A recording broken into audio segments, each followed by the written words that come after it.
Do you use AI at work? Who am I kidding? Of course you use AI at work. If you want to get the most from using AI at work, today's episode is just for you. This is the Happier at Work podcast. I'm your host, Aoife O'Brien, and my guest today is Rebecca Hinds from Glean. And she's done a ton of research into how we are using AI, and she has so many practical tips to share with how to get the most from using AI on a day-to-day basis, including some tips for what you can do straight away tomorrow. I know you're going to join today's episode. I'd love to hear in the comments or in a conversation over on LinkedIn. Let me know what you think.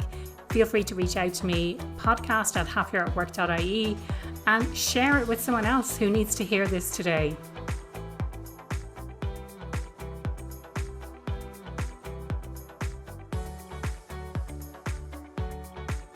Rebecca, you're so welcome to the Happier at Work podcast. I know we've been connected on LinkedIn for a while. I've been following your work. I've heard you on other podcasts.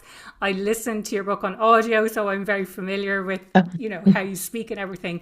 So I'm really excited to have this conversation today. Do you want to let listeners know a little bit about your background, how you got into doing what you're doing, and what lights you up right now? Sure, and thank you so much for having me. I'm really looking forward to the conversation. So I've always been fascinated by the science of how we work. I was a competitive swimmer growing up and was fascinated by the team atmosphere and how is it that we could pull together a group of people and create an environment where the sum was greater than the individual parts. And ever since those, formative days of swimming as part of a team, I've been fascinated by how we can recreate this environment and what would it take to create environments in our everyday organizations that inspire the best set of people and allow us to reach our potentials as individuals, as teams, as organizations. So I have an academic background. I did three very similar degrees at Stanford, my bachelor's, master's, and PhD, all focused on organizational behavior. My PhD focused quite heavily on artificial intelligence and generally how new technologies change and impact the ways in which we work. And back then it was 7 years ago when I was doing the PhD in the thick of it, and I was studying these retail companies that were implementing AI. And I started to see such different results in the outcomes they were getting from the technology. Some were using AI to drive real results and, very, very effectively. Others were getting no results, right? It was just another expensive piece of technology. And ever since that moment, diving into, okay, how is it that we could take two very similar organizations, sometimes the exact same technology, and have vastly different outcomes? That has stuck through me. And I think we're seeing that on, so many different levels right now with AI and how, there's a massive gap between the expectations and the hype and the disappointment and the poor results. Yeah, you're totally speaking my language now. And I know for the purposes of today, we're going to talk in a little bit more detail about the report that recently came out from Glean in relation to AI, the AI Work Index report. Right? Yes, the Yeah, Work Work AI AI. Index. Okay. So I lead the Work AI Institute at Glean, which is our internal research consortium where we partner with great academic and industry experts to understand how the world of work is changing. And this is our second big study. We launched the lab back in December, the institute back in December, and this is our second big report looking at across the globe, in particular the US, UK, and Australia. How are individuals responding to the technology, and what are the individuals and teams and organizations that are getting real results? What are they doing differently? We talked about this before we started recording, but what really stood out to me, and I've seen countless LinkedIn posts from other people who've really related to the outcomes or maybe the language that you've used in the report, which is this idea of bot sitting and bot shitting. Like they're the kind of the two headlines, I guess, if you want to call them that, of what came out. Do you want to explain a little bit more about what the key findings were from what you found? Sure. And, I think at the center of the report is this paradox, the fact that 75% of people, of individuals, and we look specifically at digital workers. So these are full-time workers who use a digital device, a computer or another device for most of their workday. So arguably, they're among the most exposed to the technology. What we found is 75% of those digital workers are reporting productivity gains. On average, they're saying AI is automating about 11 hours per week of their work. And yet, when you zoom out at the organizational level, those same individuals say, well, only 13% of them say their organizations have experienced significant benefit from the technology. So why is that the case? And I think this dovetails with so many other great studies in terms of the ROI of AI investments and them falling short of expectations. I don't think that is novel, particularly. I think the gap is massive and it's important. But what we really wanted to dive into in the report is, okay, why do we see this? Where are all those time savings going? And what we discovered is a big portion, about 6.5 hours per week, is going toward what we call bot sitting. And this is a compilation of a whole bunch of different tasks that are involved in making the technology usable. So overseeing the technology, supervising it, cleaning up the messes, feeding AI context is actually the biggest driver of bot sitting. And that term, I think, has struck a chord Yeah. in particular because it is relatable. It is relatable that this technology is very much positioned as a silver bullet. We see so many headlines around, hype and promise and potential. And we know that workers on the ground, often don't feel that way. They feel that often it requires more work, more cognitive effort Mm. to use the technology than to just do parts of the work yourself as a human. So that's bot sitting. And we trace this cycle between bot sitting and what we call bot shitting. Bot shitting is, also a compilation of a whole host of different outcomes. It's, what has been called AI slop, but it's also the offloading of work that we should be doing as humans. It's the offloading of judgment. It's the offloading of smart thinking. It's shipping AI work that you could not explain as a human. And all of this creates this cycle within the organization where you as an individual could very much look productive and look effective in your work. But the organization suffers. And the classic example I often give is, we can use an AI tool to convert 5 bullet points into a 15-page report. We can ship that 15-page report to a colleague. That colleague says, wow, this is too much information. I'm going to convert it to 5 bullet points. Individually, both people look highly productive. And that's often what we measure in organizations. We Mm. measure the individual productivity. But when you look at the big picture, right, the organization is arguably not any better off for this hamster wheel of bot shit or AI slop. So I think that's a big piece of the puzzle. In the report, we unpack, other reasons why we're seeing this massive gap between individual productivity gains not translating to organizational gains. But I think the bot sitting in particular and the cycle it fuels in particular because it's fatiguing. And we Mm. know when we as humans are fatigued, we start to take cognitive shortcuts. Yeah. And AI gives us a lot of cognitive shortcuts to Mm. take. But it's so, I suppose, a few things here in terms of the headlines and the headlines, and I'm talking headlines more generally speaking, and what the media are saying. Mhm.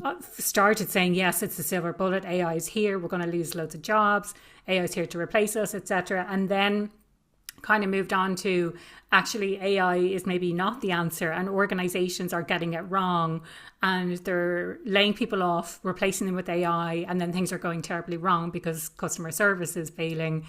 And then Mhm. my own personal experience, I started noticing that when I'm using AI, I just can get really overwhelmed. So if I'm turning to it for everything, I'm like, oh, hey, how do I do that? Or, and I'm plugging everything into AI, then I'm left what's overwhelming for me is I'm left with a whole load of queries that are maybe not necessarily related, but then like, how do I even find that? And so I started noticing myself that I'm getting really overwhelmed. I started hearing other people saying something similar, that it's not just making us more productive. Actually, it's driving a bit of overwhelm now that we're using it, becoming so reliant on it. So maybe when we first started using it, we're like productivity gains. And now it's just become so overwhelming that there's so much stuff there that we're defaulting. And like you're saying, these cognitive shortcuts that we're taking, we're tired. I'm just going to rely on AI for judgment. And I would love to know, what are the things that we should be using AI for and what shouldn't we be using AI for? So one of the things you touched on was like the human judgment. I have to admit, I do sometimes default to be like, can I get your opinion? What should I do here? So I'd love to explore that a little bit. And this is, I think, both the hardest question and the most important. Okay. What is the division of labor between humans and AI is what every person ought to be, thinking about. Certainly what every organization is trying to figure out. And it's so challenging. We've seen the research on the jagged frontier and how, you can't necessarily predict what AI is good at versus bad at. It can write a very sophisticated piece of poetry in one session, and then the next session it struggles to spell bots it backwards, right? It's not intuitive, it's not logical, where it fails and where it succeeds. And that's why I think one of the most important things we can be doing as individuals and as leaders in particular within, the HR and people space is understand the capabilities and skills of each specific human and create environments where we can experiment and pressure test with the boundaries of those, skills and capabilities. That's why I think, immersion type activities. I often, will advise organizations to do an AI immersion week where on a specific day, you try to use AI for every possible task, and then you try to use AI for no possible task. And, pressure testing the boundaries, not just because that helps you understand where the technology can or cannot do something, but also you start to understand, okay, where is this starting to erode my human judgment and my, special sauce as a human? And what we unpack a little bit in the report and certainly find is the highest performers right now, meaning people who are reporting AI is driving both productivity gains for themselves and quality gains. So their work is not only getting done faster, it's also better work. What they do is they actually spend a smaller share of their total AI time on the work around their core human capabilities. So if I'm a marketer, I think very carefully about what is that special sauce that I uniquely bring to the table.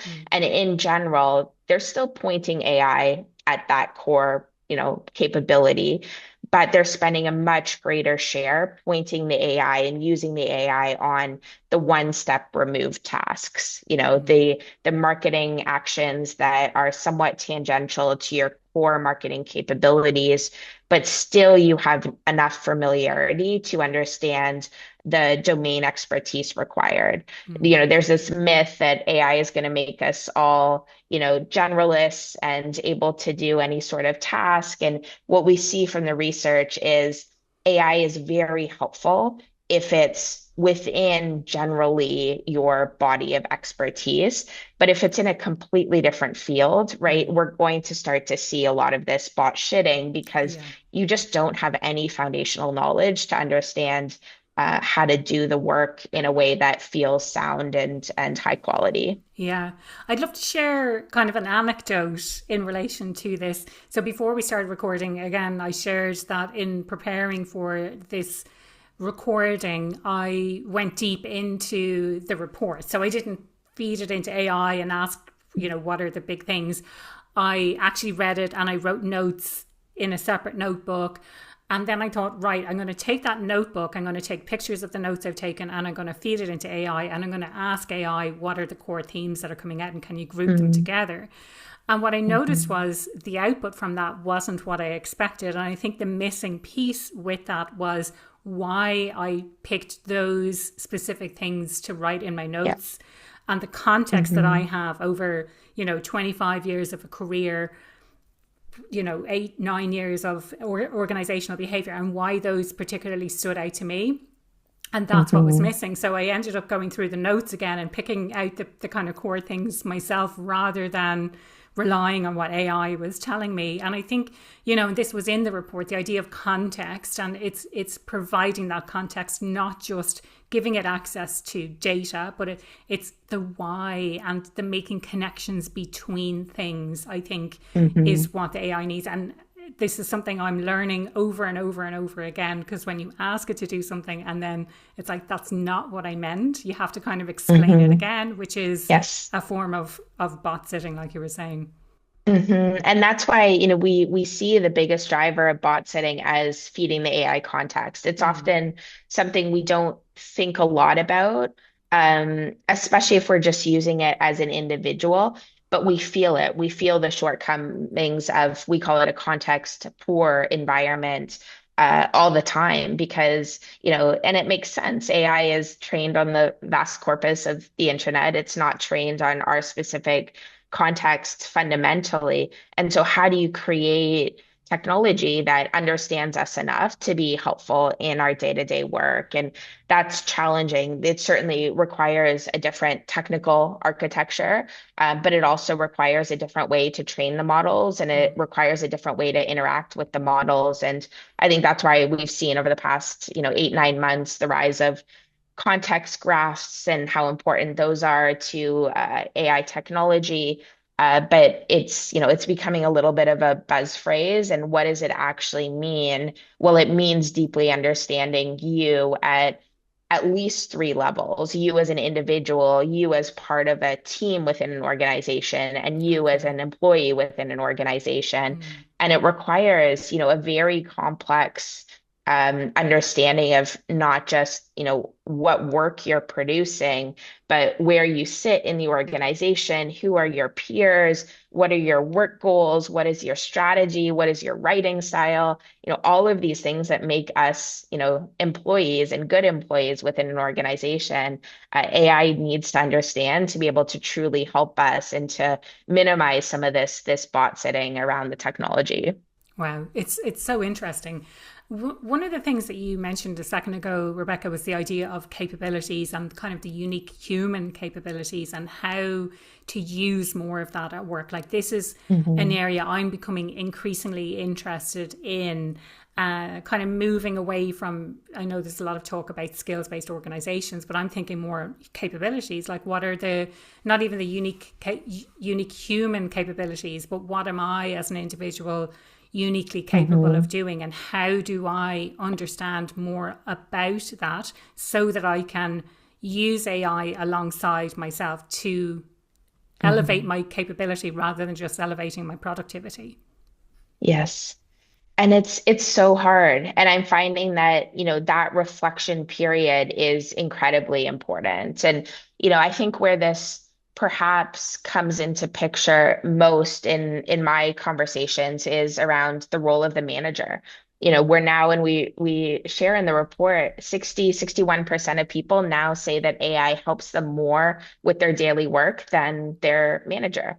And, that's not necessarily bad news for managers. It's bad news for bad managers. Yeah. But what we're starting to see when we think about the managerial piece, which I think we have a little bit more understanding of how this might evolve or should evolve, well, we're seeing great managers are pointing AI at that coordination work, the coordination work that often, was synonymous with, or has been synonymous with, management, Mm, the scheduling, the follow-ups, the action items, the planning, the handoffs. If AI has enough context, well, this is such a powerful area to point it at, especially as a manager, because that then frees up your time to inspire your team, coach them, help them understand how they upskill and reskill with AI. And so that I'm pretty confident in. But as soon as you get to individual roles and jobs, it becomes so complex because each person has a very unique set of skills and Mm, capabilities that aren't necessarily specific to their domain. And mm, so, even for me, I'm doing a lot of reflection in terms of, okay, for myself and for my team members, what is their secret sauce that AI is, unlikely to touch in the next 2, 3 years? And thinking very carefully about how do we extract that. And with the time we are freeing up because of AI, how can we double down on those skills and capabilities? And I'm thinking it's more around, people who go the extra mile, people who inspire their team, people who can, speak to customers with deep empathy, people who can dot connect across different domains, curiosity. Critical thinking is a little bit of a buzz phrase, but I do think if we take it seriously, that's a pretty durable skill or capability right now. But it's hard, and I'm not convinced that those things are durable in every single domain. I think it's very specific to the context. okay, yeah. So that some of those in certain contexts may become obsolete. So critical thinking in a certain specific area, maybe something that's not required anymore or something that could be absorbed by AI, whereas in another area, it's actually, we really still need that human judgment, that critical thinking, those eyes on something that the AI has produced. Critical thinking, I think, is a little bit of an outlier because I do think, it's relevant in every area. I do think Mm, it matters more in certain areas than others. We reference a lot our good colleague in this report, I think, but certainly our previous report, Michael Arena, who's done a lot of work on heads up versus heads down mm, thinking. And okay. I think that can be a useful delineation too. If we're doing heads up type work more over than thinking, then AI becomes less and less useful because it's more about building customer relationships and inspiring your team versus if you're doing more heads down work, well, probably there are areas that AI can be pointed at that really help us automate and make things more efficient. But it again differs by context. Yeah, absolutely. One of the things that stood out from the report as well was the idea of blaming the bot. So Mm, basically, we are using AI when we're producing AI slop, when we're bot shitting, we're effectively passing off work that we've kind of let slide. So again, you talk about mhm, this kind of slippery slope where you're like, okay, yeah, let that one go, and then you're like, oh, now I'm tired, and then eventually you start kind of just sending stuff on without really properly checking it, and then someone else has to do the mhm. mop up job for something that you've Yeah. produced, well, the AI has produced. But then rather than taking Mhm. responsibility and agency and ownership, you say, well, actually, that's the AI's fault. Deflecting blame. And I think this is, it's sometimes distinct from offloading judgment or deflecting judgment. Blame is something that is often a little bit different because you can deflect judgment and say, okay, I'm so exhausted, I'm so overwhelmed, I'm not going to do the double checking or the supervision work or the bot sitting work and ship it. And if something, goes off the deep end and is negatively impacting the organization, you can still take blame for it. But what we're seeing is in so many cases, workers are blaming their mistakes involving AI on the bot.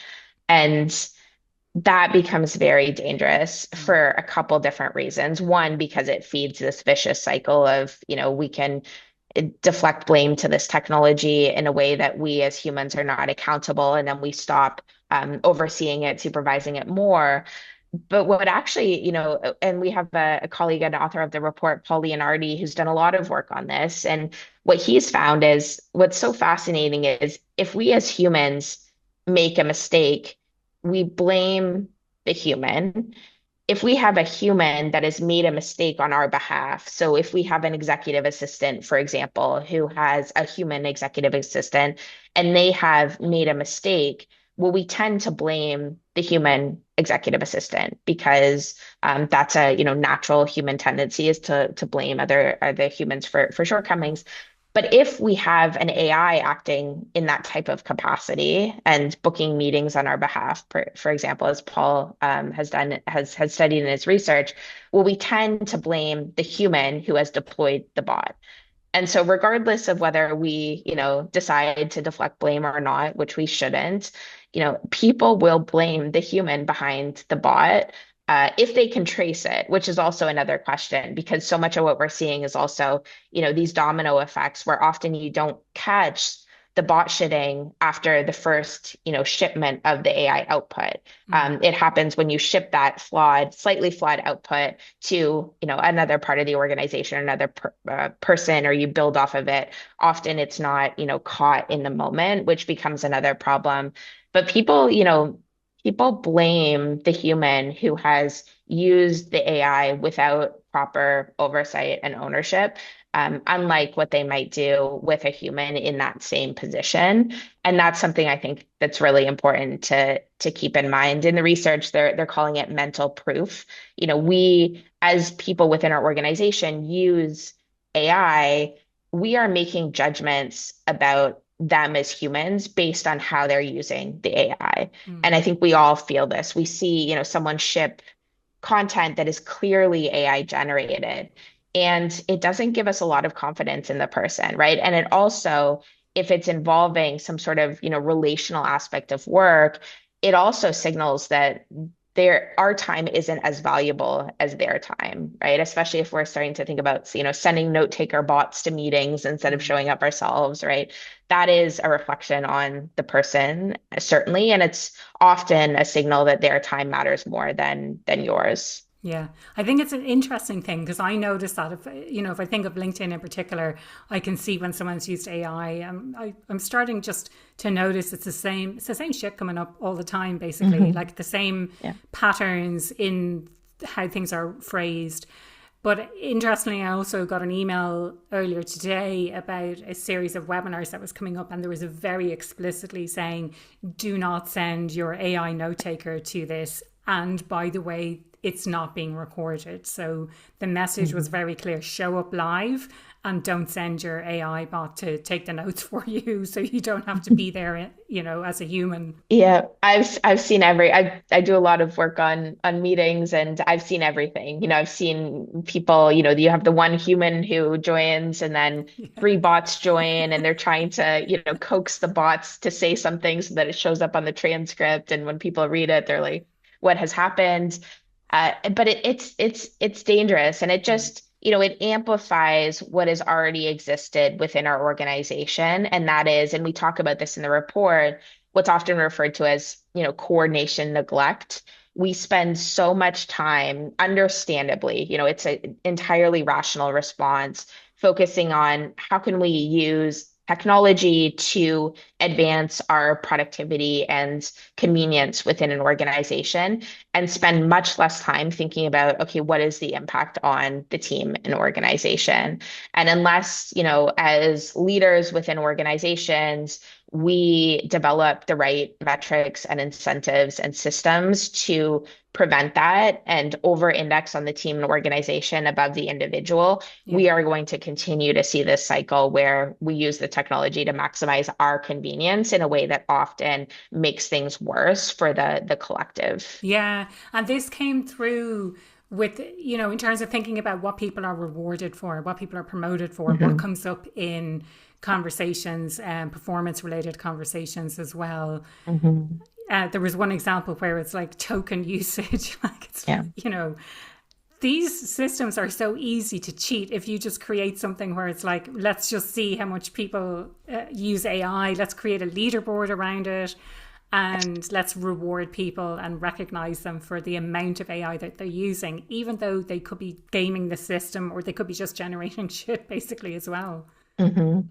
It's remarkable, really, because there are lots of things about this technology that are hard to get right. This is not hard to get right, Mm, right? We've known for decades that, sometimes it's called good arts law, right? If whatever we reward within the organization, it tells employees what the organization values, and it yeah. starts to incentivize harmful actions within the organization. And token usage is not a useful measure, certainly in isolation of, the effective use of the technology. And it starts to, across the board incentivize these perverse actions in a way that, and we see in the report, when we look at the organizations that are measuring both productivity and quality, employees are significantly less likely to bot shit, as opposed to the organizations where they're only measuring some measure of productivity, whether that's, lines of code written or, tokens usage or use of the technology, logins, provisions, right? Because if employees aren't incentivized or encouraged to use this technology to actually create better work, well, they're probably not going to, in part because they're so overwhelmed and overburdened within the organization. Mm. So, in those effective organizations, they're more likely to measure quality. They're more likely to measure the employee experience, which is very important. If you're a leader and not measuring how this technology is being perceived by employees, both psychologically and, there needs to be an aspect of behaviorally too. Well, you're missing a massive opportunity to, understand how to better deploy and implement this technology. So they're measuring, quality, certainly they're measuring more things, they're measuring employee experience, they're measuring learning. One of my favorite examples, they're measuring not just are people using the technology, but how many different use cases are they using a single Mm. technology for, and measuring that over time because that's a pretty reliable proxy for learning. Yeah, I love that. So they're using it for to do different things. So the more you get to use it, the more you realize what it's capable of, and therefore I'm going to Hmm. use it to solve this problem, and this problem. One of Hmm. the other things, Rebecca, that really stood out to me in the report was the idea of really clearly defining what good looks like. And it kind of reminded me of, like, David Allen talks about, how do you know when work is done? Like, really Hmm. having clear expectations and guidelines about what that looks like. Any thoughts on how to get that right from a work design perspective? It's incredibly important. And I think, one of the most important aspects of it is the more we can define what good looks like in advance, which is not always the case. Some parts of work we can't do that. Well, the more we can do that, the more we can feel comfortable automating or augmenting the work with AI. I sort of liken it to the delineation between coordination and collaboration. Often we conflate these two words, they're very different. And in particular, coordination, you can generally do asynchronously more than collaboration Okay. because you have a clear step of A, B, C, D. Collaboration is something where often you're producing something you've never produced before. The outcomes, you can't reliably predict in advance necessarily. And so we need more interaction with each other. We need more synchronous time. The same, I think, mental model holds for AI, where if we can less confidently, clearly define what we're trying to produce, the format, what the end product looks like, then if we can less clearly do that, we're going to need to inject ourselves as humans more into the process and use more of that synchronous, interaction, the collaboration to get from point A to B. But it differs. And certainly if you're thinking about, developing a workflow or developing an agent to automate a certain process, one of the biggest pitfalls I see organizations make is as you're evaluating or defining the outcomes or outputs, removing the domain experts from that determination, Okay. right? Absolutely, as you're defining, what good looks like, that determination should be made first and foremost by the domain experts, and they should feel, a sense of ownership that they've been brought in to define what success looks like, or else we start to see a lot of this symbolic use of the technology. Yeah. I think going back to your earlier point as well, where you were saying, yeah, AI is great for knowledge, but actually it's much better placed to augment your own domain expertise, so you know what's good and what's bad, rather than trying to be an Mhm. expert at everything in areas where you can't actually tell whether that something is right or wrong or Yes. good or bad. It's very important. And It's again not easy, and we can also use AI to help us make some of this determination. We can use it to generate three possible outputs or outcomes, and interview us to understand, okay, which one is better. There's certainly, depending on the use case, ways to use the technology to, define what good looks like. But it's a very important determination, and we should be doing it um, first before we start to Yeah. deploy the Yeah, yeah. technology. No, I like that approach where you're getting it to ask the appropriate questions before it gets on with the work. I use AI for that sometimes. I'm like, ask me what you need to ask me before you get started on this project that I've asked you to get involved in. And I think the outcomes tend to be a bit better. I'm noticing, I know that everyone says it's a real people pleaser, it's very sycophantic, it's very helpful and tells you what you want to hear a lot of the time. Hmm. So we've a more of a bias then, I think, to be like, oh, it's telling me this, so it must be right because that's what I thought. It's almost the confirmation bias because it's like, oh, that's what I thought it was gonna. That's what I thought it would be. So it's definitely Hmm. it must be right, and we kind of tend to believe what it tells us. But I find more recently with me, it's challenging me a little bit more, and I Hmm. don't know what's going on there, but I kind of like it. And then I will Yes. challenge it back and go, no, that's not what I asked for. So kind of push back and stuff Yes. as well. But I'd love to know, like, say for someone who's listening today, if they find that they're maybe not getting the best use of AI, by which I mean they're getting trapped in overwhelm, they are either shipping or receiving bot shit, if they are experiencing these things, they're not getting the benefits from AI that they should be getting. What would you say is the Mhm. first thing that they could do? Something they could do tomorrow? There are so many things, and I think a lot about this because this is, the number one question I'll get asked. And we absolutely know, there is pretty clear research to show that we reward AI outputs when they have certain characteristics. And number one is whether the AI matches our beliefs, right? Mm. And that totally makes sense. We as humans, we love to be told we're right. And AI has learned that, right? It has learned that we are going to reward and rate the AI output favorably if it agrees with us. There's actually, this is a tangent, but there's fascinating research to show, we rate people as more intelligent when they agree with our beliefs and match our beliefs. And so this is in AI in so many ways feeds off of our Mm. human biases. And Yeah. the next one is whether it sounds authoritative. Okay. Yeah. Truthfulness and accuracy comes much lower in the list. It's still up there, but it's number 4 or 5 on the list of Yeah. characteristics. And so the more we can prevent against this, and it's hard to say what to do first. I often think it's more of a fundamental mindset shift. And Yeah. one of the things I've seen consistently in our research, and we unpack it a little bit in the Work AI Index as well, is you can tell a lot about how effectively an individual is going to use the technology based on the mental model that they're comparing the technology to. And Okay. in particular, whether they're comparing the AI to a tool versus a teammate. And there are so many nuances of this, but in general, when workers are approaching the technology from the perspective of it is a teammate, they tend to be significantly more likely with the technology, in part because they're not expecting the technology to work effectively every single time. They're not using it transactionally, one and done. They're recognizing that just like a human teammate, the technology is not perfect. And we see them pressure test the technology in different ways.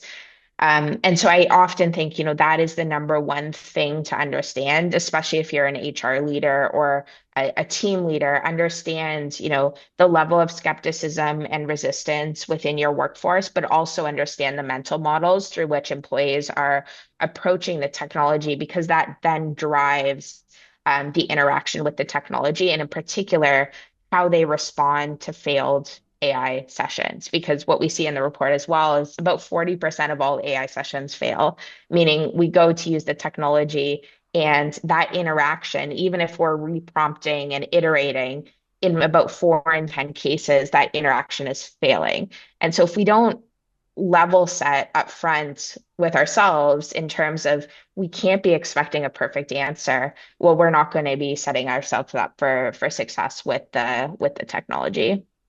Really interesting. And how do you use AI personally in your day-to-day work?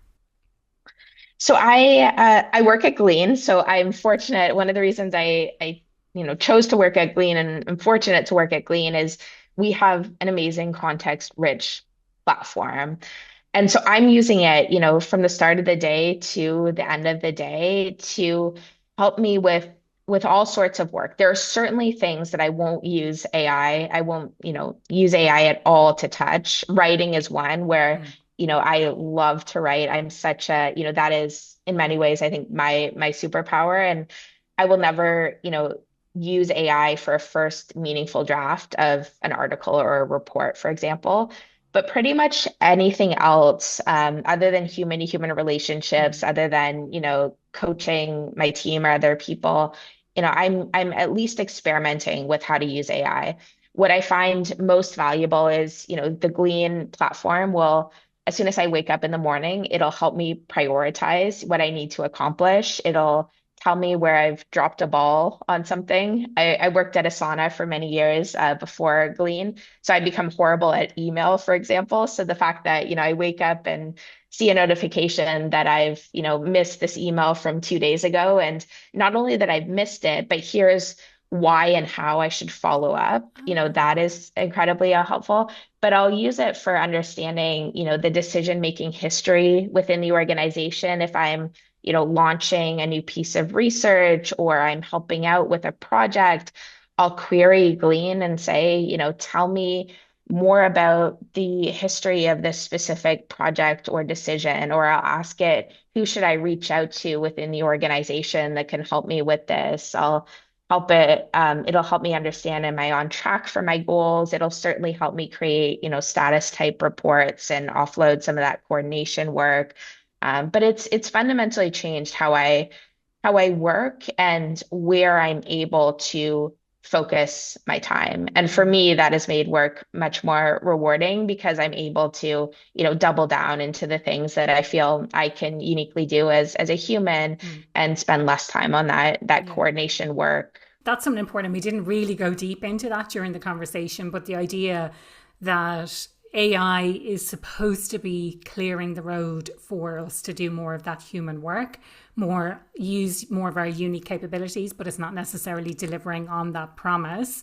But I think, Mhm. it's the opportunity for people to think, where is this taking so much time? And where do I need to rethink how I use AI? How can I improve how I'm using it currently so that it frees up more of that time so I don't feel so overwhelmed all the time? And Rebecca, the question I ask everyone who comes on the podcast, what does being happier at work mean to you? It's such a great question and an interesting question. I've always used the gut check of, am I waking up feeling excited to go to work?